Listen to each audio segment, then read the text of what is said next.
विश्व 24 न्यूज हर पल आपके साथ। विश्व 24 न्यूज मध्ये आपले स्वागत। उमरगा शहरात संपन्न झालेल्या शिवजन्मोत्सव 2023 मध्ये लाठीकाठी स्पर्धा संपन्न। रोटरीचे माजी अध्यक्ष प्रवीण स्वामी यांनी केली तलवारबाजी। अखंड हिंदुस्थानचे आराध्य दैवत असणाऱ्या छत्रपती शिवाजी महाराजांची जयंती उमरगा शहरामध्ये मोठ्या उत्साहात दिनांक 17 फेब्रुवारी ते 19 फेब्रुवारी या कालावधीत साजरी करण्यात आली। या निमित्ताने श्री छत्रपती शिवाजी महाविद्यालयाच्या प्रांगणात शिवजन्मोत्सव उमरगा एक्सपो 2023 चे आयोजन करण्यात आले होते। भारत शिक्षण संस्थेचे अध्यक्ष अमोल भैया मोरे, उपाध्यक्ष आश्लेष भैया मोरे, भाऊसाहेब जनता सहकारी बँकेचे चेअरमन सुरेश दाजी बिराजदार यांच्या पुढाकाराने तसेच संयोजन समितीतील सदस्य यांच्या प्रयत्नातून हा उत्सव संपन्न झाला। या उत्सवाच्या दरम्यान शिवचरित्रावरील देखावे स्पर्धा, पारंपरिक स्पर्धा, पोवाडा, वक्तृत्व स्पर्धा, लाठीकाठी स्पर्धा, झांज पथक स्पर्धा आयोजित करण्यात आल्या होत्या। या सर्व स्पर्धांमध्ये लाठीकाठी स्पर्धा ही लक्षवेधक ठरली। या स्पर्धेत तालुक्यातील जवळपास 15 स्पर्धकांनी सहभाग घेतला होता। या स्पर्धेत अस्मिता पाटील, चांद पाशा शेख व अजिंक्य पाटील यांनी प्रथम, द्वितीय व तृतीय क्रमांक पटकावून बाजी मारली। लाठीकाठीचं कौशल्य या विद्यार्थ्यांनी दाखवून देत उपस्थित प्रेक्षकांची मने जिंकली।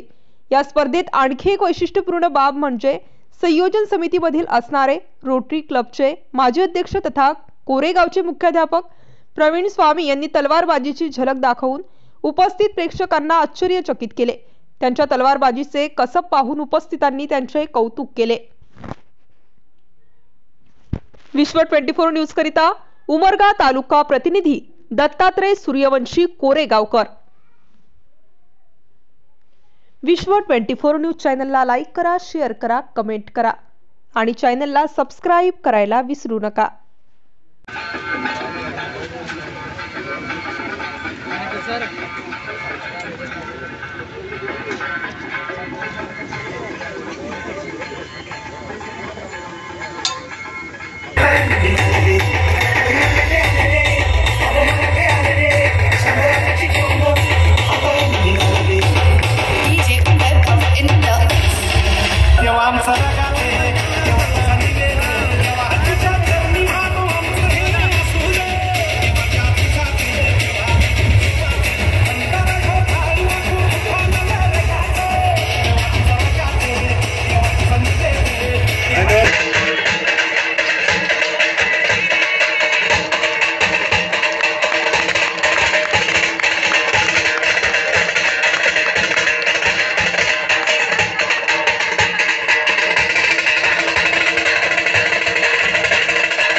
राज्यातील महत्त्वाच्या आणि आपल्या भागातील ताज्या बातम्या पाहण्यासाठी आजच आमच्या विश्व 24 न्यूज चॅनलला YouTube वर सबस्क्राइब करा आणि बेल आयकॉन प्रेस करा।